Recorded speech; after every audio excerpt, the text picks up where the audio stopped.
XXVI Domingo. Evangelho segundo São Lucas 16,19-31. Naquele tempo, Jesus disse aos fariseus: havia um homem rico, que se vestia com roupas finas e elegantes e fazia festas esplêndidas todos os dias. Um pobre, chamado Lázaro, cheio de feridas, estava no chão, à porta do rico. Ele queria matar a fome com as sobras que caíam da mesa do rico. E, além disso, vinham os cachorros lamber suas feridas. Quando o pobre morreu, os anjos levarão-no para junto de Abraão. Morreu também o rico e foi enterrado. Na região dos mortos, no meio dos tormentos, o rico levantou os olhos e viu de longe Abraão, com Lázaro ao seu lado. Então gritou: Pai Abraão, tem piedade de mim. Manda Lázaro molhar a ponta do dedo para me refrescar a língua, porque sofro muito nestas chamas. Mas Abraão respondeu: Filho, lembra-te que tu recebeste teus bens durante a vida e Lázaro, por sua vez, os males. Agora, porém, ele encontra aqui consolo e tu és atormentado. E, além disso, há um grande abismo entre nós. Por mais que alguém desejasse, não poderia passar daqui para junto de vós, e nem os daí poderiam atravessar até nós. O rico insistiu: Pai, eu te suplico, manda Lázaro à casa do meu pai, porque eu tenho 5 irmãos. Manda preveni-los, para que não venham também eles para este lugar de tormento. Mas Abraão respondeu: Eles têm Moisés e os profetas, que os escutem. O rico insistiu: Não, pai Abraão, mas se um dos mortos for até eles, certamente vão se converter. Mas Abraão lhe disse: Se não escutam a Moisés, nem aos profetas, eles não acreditarão, mesmo que alguém ressuscite dos mortos. Vaticanos.va, PT Palavra do Dia. Correspondência com o Evangelho como me foi revelado de Maria Valtorta. Capítulo 191. 16 de junho de 1945. 191.1 Entrega a Miqueias o tanto de dinheiro com que amanhã ele possa reembolsar tudo que hoje ele tomou emprestado dos camponeses desta zona, de Jesus a Judas Iscariotes, que vem administrando os bens comuns. Depois, Jesus chama André e João, e os manda a 2 pontos, dos quais se pode ver a estrada, ou as estradas que vêm de Israel. Chama em seguida Pedro e Simão, e os manda ir ao encontro dos camponeses de Doras, com a ordem de detê-los perto do limite das 2 propriedades. Por fim, ele diz a Tiago e Judas: Apanhai os alimentos e vinde. Os camponeses de Jocanã os acompanham, mulheres, homens e crianças, levando os homens 2 pequenas ânforas. Pequenas é um modo de dizer, e devem estar cheias de vinho. Elas são mais do que ânforas, são, antes, grandes jarras, contendo mais ou menos uns 10 litros cada uma. Peço sempre que não tomem as minhas medidas como artigos de fé. Vão até o lugar onde um viçoso vinhedo, que já está coberto de folhas novas, marca o fim das propriedades de Jocanã. Para lá há um largo fosso conservado cheio d'água, sabe Deus com que trabalho. Estás vendo? Jocanã entrou em litígio com Doras por causa disto. Jocanã dizia: a culpa é do teu pai, de estar tudo arruinado. Se não queria adorá-lo, pelo menos o devia temer, e não ficar provocando-o. E Doras urrava e parecia um demônio, e dizia: tu ainda salvaste tuas terras por causa deste fosso. Os bichos não puderam atravessá-lo, e Jocanã dizia: e, então, como é que tens agora tantas ruínas, quando antes os teus campos eram os mais belos de Esdrelon? Isso é o castigo de Deus, podes crer. Vós passastes da medida. Esta água? Sempre aí esteve. Mas não foi ela que me salvou. E Doras urrava: isto prova que Jesus é um demônio. É um justo, urrava Jocanã. E foram andando para frente mais um pouco, enquanto tiveram fôlego, e depois Jocanã fez, com grandes despesas, uma derivação de águas da torrente e uma escavação para procurar outras águas no solo, e fazer toda uma série de fossos no limite entre ele e o parente, e mandou fazê-los mais fundos, e a nós disse o que te dissemos ontem. Afinal, ele está feliz com tudo o que aconteceu. Ele tinha muita inveja de Doras. Agora, ele espera poder comprar tudo, porque Doras acabará vendendo tudo por 2 vinténs. 191.2 Jesus ouve com benignidade todas essas confidências e, ao mesmo tempo, vai atendendo aos pobres camponeses de Doras, que não tardam a chegar e a se prostrarem no chão, logo que vem Jesus, que está abrigado à sombra de uma árvore. A paz a vós, amigos. Vene? Hoje a sinagoga é aqui e eu sou o sinagogo. Mas antes quero ser o vosso pai de família. Sentai-vos ao redor de mim, para que eu vos dê algum alimento. Hoje tendes convosco o esposo, e façamos um banquete de núpcias. Jesus, então, descobre uma cesta, e dela vai tirando pães, que ele vai distribuindo aos espantados camponeses de Doras, e de uma outra cesta, vai tirando os alimentos que pôde encontrar, queijos, verduras, que ele mandou cozinhar em um pequeno cabrito ou cordeirinho, cozido inteiro, e que ele vai repartindo com os pobres infelizes. Depois, despeja o vinho no cálice rústico, e o faz circular para que todos bebam. Mas por quê? Mas por quê? E eles, dizem os de Doras, mostrando os de Jocanã. Eles já receberam. Mas, que despesa! Como pudeste? Ainda há gente boa em Israel, diz Jesus sorrindo. Mas hoje é sábado. Agradecei a este homem, diz Jesus, mostrando o homem de Endor.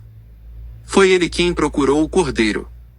Tudo mais foi fácil conseguir. Os pobrezinhos estavam devorando, esta é a palavra, um alimento que fazia tempo que não viam. 191.3 mais um deles, já um tanto idoso, que segura a seu lado um menino de uns 10 anos, está comendo e chorando. Por que, pai, estás fazendo assim? Porque a tua bondade é demais. O homem de Endor diz, então, com aquela sua voz gutural. É verdade, e faz chorar. Mas é um choro sem amargura. É sem amargura. É verdade. E depois, eu quereria uma coisa. Este meu choro é também um desejo. Que queres, pai? Estás vendo este menino? É meu neto. Veio ficar comigo depois da avalanche deste inverno. Doras nem ficou sabendo que ele veio ficar comigo, porque eu o faço viver como se fosse um animal, no mato, e só aos sábados é que o vejo. Se Doras o descobrir, ou o expulsará, ou o porá a trabalhar, e, então, ele vai ser tratado pior do que um animal de carga, este pobre herdeiro do meu sangue. Pela Páscoa o mandarei com Miqueias a Jerusalém, para se tornar filho da lei, e depois. É o filho da minha filha. Mas, em vez disso, não o darias a mim? Não chores. Eu tenho muitos amigos, homens honestos, santos e sem filhos. Eles o educarão santamente, no meu caminho. Oh! Senhor! Desde que ouvi falar de ti, eu desejei isso. E eu pedi ao santo Jonas, ele que sabe o que quer dizer pertencer a este patrão, que salvasse o meu neto desta morte. Menino, tu irias comigo? Sim, meu senhor. E não te darei aborrecimentos. Então está bem. 191.4 mais, a quem é que o vais dar? Pergunta Pedro, puxando Jesus pela manga. A Lázaro mais este? Não, Simão. Mas, há tantos sem filhos. Entre eles, também eu. O rosto de Pedro parece até ficar mais afilado, pelo desejo. Simão, eu já te disse. Tu deves ser o pai de todos os filhos que eu vou te deixar como herança. Contudo, não deves estar preso a nenhum filho teu próprio. Mas, não fiques contrariado com isso. Tu és muito necessário ao mestre, para que o mestre possa afastar-te de si, por causa de algum afeto. Eu sou exigente, Simão. Sou exigente, mais do que um esposo muito ciumento. Eu te amo com toda a predileção e te quero ter todo para mim e de mim. Está bem, Senhor. Está bem. Seja feito como tu queres. O pobre Pedro é heróico em sua adesão a esta vontade de Jesus. Será o filho da minha nascente igreja. Não está bem? De todos e de ninguém. Será o nosso menino. Ele nos acompanhará, quando as distâncias o permitirem, ouvirá a nós, e os tutores dele serão os pastores, eles que em todos os meninos amam ao seu menino Jesus. Vem cá, menino. Como te chamas? Jabé de João, e sou de Judá, diz com segurança o menino. Sim, nós somos judeus, confirma o velho. Eu trabalhava nas terras de Doras, na Judéia, e minha filha se casou com um homem daqueles lados. Ele estava trabalhando nos bosques, perto de Arimateia, e, neste inverno, eu vi o triste acontecimento. O menino salvou-se, porque naquela noite ele estava na casa de um parente distante, verdadeiramente ele tem esse nome, Senhor. Eu disse isso logo à minha filha, por que há de ser este? Não te lembras mais do antigo? Mas o marido quis chamá-lo assim, e ficou sabendo Jabé. O menino invocará o Senhor, e o Senhor o abençoará, e dilatará os seus confins e a mão do Senhor está sobre a mão dele, e ele não será oprimido pelo mal. Isto lhe concederá o Senhor, para te consolar a ti, Pai, aos espíritos dos mortos, e confortar o órfão. 1:9.1.5 E agora, que já separamos as necessidades do corpo das necessidades da alma, com um ato de amor ao menino, escutai a parábola, que eu criei para vós. Há tempo, havia um homem muito rico. As roupas mais bonitas eram as dele, em seus hábitos de púrpura e de biço, ele se pavoneava pelas praças e em sua casa, respeitado pelos cidadãos como o homem mais poderoso da cidade, e pelos amigos que o estimulavam em sua soberba, para disso tirarem alguma vantagem. Suas salas estavam abertas todo dia para esplêndidos banquetes nos quais a multidão dos convidados, todos eles ricos e portanto não necessitados, se inclinavam, em adoração diante do rico Epulão. Seus banquetes eram célebres pela abundância de alimentos e de vinhos excelentes. Mas naquela mesma cidade havia um mendigo, um grande mendigo. Grande em sua miséria, como o outro era grande em sua riqueza. Mas, por debaixo da crosta da miséria humana do mendigo Lázaro, estava escondido um tesouro ainda maior do que a miséria dele e do que a riqueza de Epulão. Esse tesouro era a santidade verdadeira de Lázaro. Ele nunca havia transgredido a lei, nem mesmo impelido pela necessidade e, sobretudo, tinha obedecido ao preceito do amor para com Deus e para com o próximo. Ele, como sempre fazem os pobres, aproximava-se da porta dos ricos para pedir uma esmola e não morrer de fome. E cada tarde, ele ia até a porta de Epulão, esperando receber dele pelo menos as migalhas dos pomposos banquetes que se davam nas riquíssimas salas. Ele se deitava na rua, perto da porta e ficava esperando pacientemente. Mas se Epulão percebia que ele estava lá, mandava que o expulsassem, porque aquele corpo coberto de feridas, desnutrido, com roupas rasgadas, era uma coisa muito triste para ser vista pelos convidados. Assim dizia Epulão.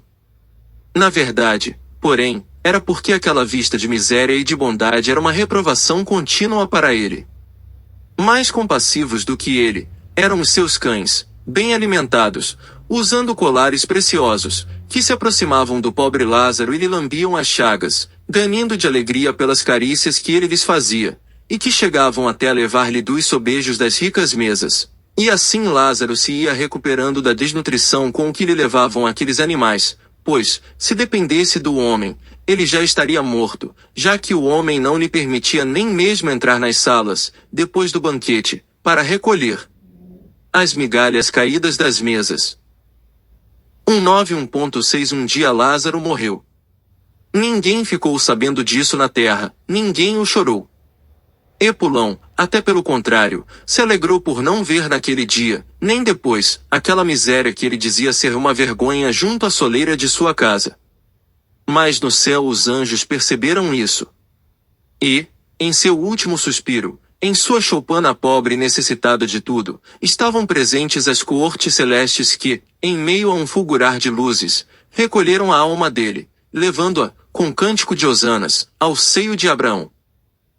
Pouco tempo depois, morreu Epulão. Oh, Que funerais faustosos!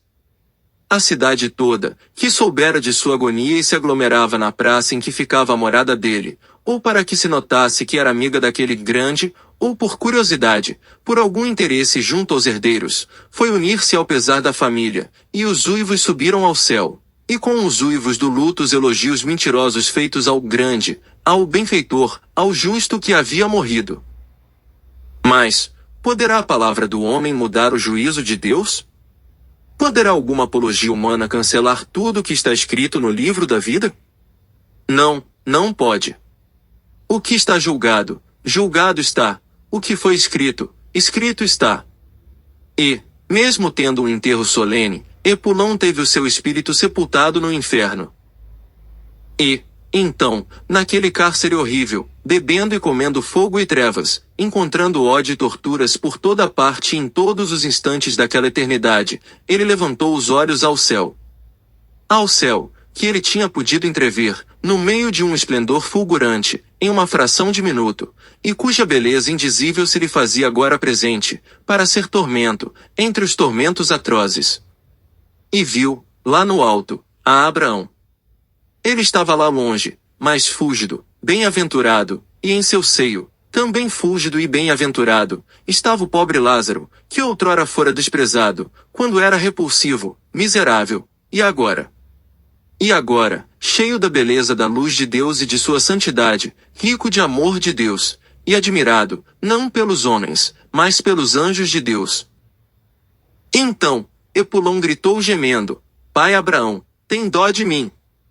Manda Lázaro, pois não posso esperar que tu mesmo o faças, que ele molhe a ponta do dedo dele na água, e venha pousá-lo sobre a minha língua, para refrescá-la, porque eu estou numa grande aflição, por causa deste fogo, que está me queimando.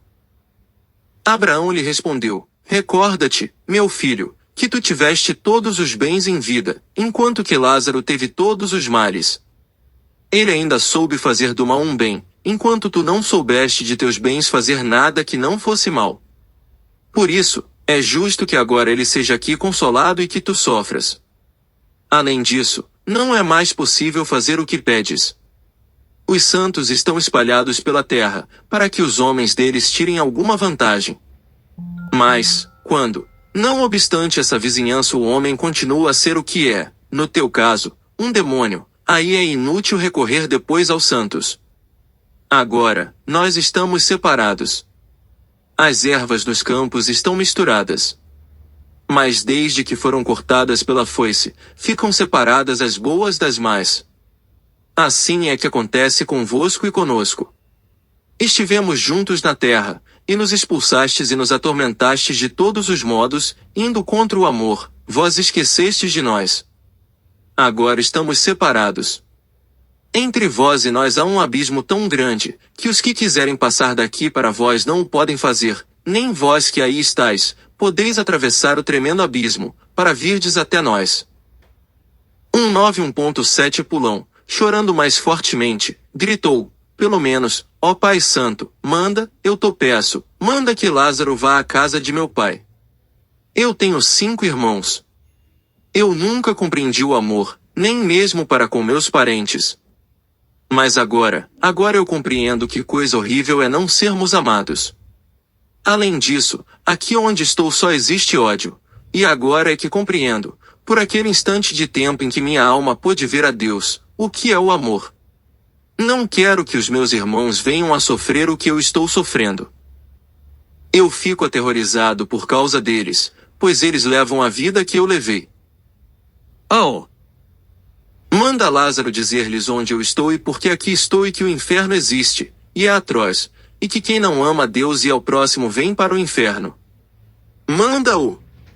Para que, em tempo, eles se precavenham, e não tenham que vir para cá, para este lugar de eterno tormento. Mas Abraão lhe respondeu: Os teus irmãos têm Moisés e os profetas. Que eles os ouçam. E, com um gemido de alma torturada, respondeu Epulão: Ó Pai Abraão! Se um morto for falar com eles, ficarão mais impressionados. Escuta-me! Tem piedade! Mas Abraão disse: se eles não quiseram escutar a Moisés e aos profetas, não acreditarão, nem que alguém ressuscite dos mortos, por uma hora, para ir dizer a eles palavras de verdade. E, além disso, não é justo que um bem-aventurado deixe o meu seio, para ir receber ofensas dos filhos do inimigo. O tempo das injúrias para ele já passou. Agora ele está na paz, e aí fica, por ordem de Deus, que vê a inutilidade de uma tentativa de conversão para aqueles que não creem nem na palavra de Deus, e não a põem em prática.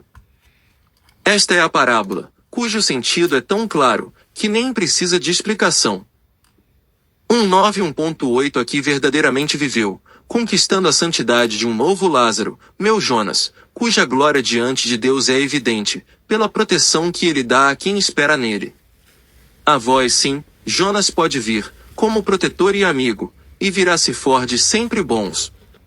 Eu desejaria, e vos digo o que eu disse a ele na primavera passada, eu desejaria ajudar-vos a todos até com bens materiais, mas não posso, e esta é a minha dor. Eu só posso mostrar-vos o céu. Não posso senão ensinar-vos a grande sabedoria da resignação e prometer-vos o reino futuro. Não odieis nunca, por nenhuma razão. O ódio é forte no mundo. Mas o ódio tem sempre um limite. Já o amor não tem limite, nem de poder, nem de tempo.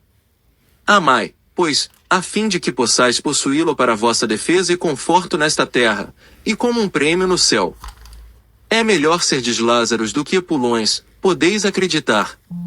Procurais chegar a crer nisto e sereis bem-aventurados. Não queirais ver no castigo destes campos uma palavra de ódio, ainda que os fatos o podiam justificar. Não leiais mal o milagre. Eu sou o amor, e não o teria ferido. Mas, visto que o amor não podia dobrar o Epulão cruel, eu o abandonei à justiça, e ela fez a vingança do mártir Jonas, e dos seus irmãos. Vós aprendei isto do milagre. Que a justiça está sempre vigilante, até quando parece estar ausente, e que, sendo Deus o Senhor de todas as criaturas, pode servir-se, para a aplicação da justiça, das mais pequeninas delas, como as lagartas e as formigas para morderem o coração do cruel e do avarento e fazê-lo morrer, ao vomitar o veneno que o sufoca. 1:9:1.9 Eu vos abençoo agora. Mas por vós rezarei em cada nova aurora. E tu, Pai, não tenhas mais preocupações com o cordeiro que me confias. Eu o trarei a ti, de vez em quando, para que possas alegrar-te em vê-lo crescendo na sabedoria e na bondade pelos caminhos de Deus. Será o teu cordeiro desta tua pobre Páscoa, o mais agradável dos cordeiros apresentados ao altar do Senhor. Jabé, saúda teu velho pai, depois venha ao teu Salvador, ao teu bom pastor, a paz esteja convosco. Oh, Mestre! Bom mestre! Vais deixar-nos. Sim. É doloroso. Mas não fica bem que o guarda vos encontre aqui. Eu vim aqui justamente para evitar punições. Obedecei por amor ao amor, que vos aconselha. Os infelizes se levantam com lágrimas nos olhos e vão para sua cruz. Jesus os abençoa ainda e depois, com a mão do menino na sua e com o homem de dor do outro lado, volta pelo mesmo caminho por onde veio à casa de Miquérias, acompanhado por André e por João que, tendo feito seu turno de guarda, vão unir-se aos co-irmãos.